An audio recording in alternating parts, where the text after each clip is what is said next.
సందమామ ఊరిలో కెన్నెలమ్మ వాడలో అచ్చ తెలుగు ముచ్చ పూల పున్నమేనులే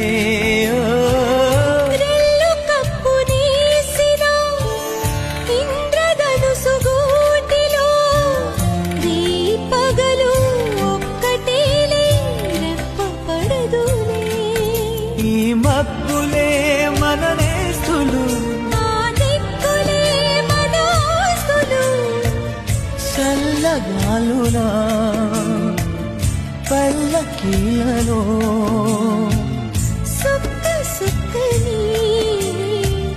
సుట్టి బద్దమా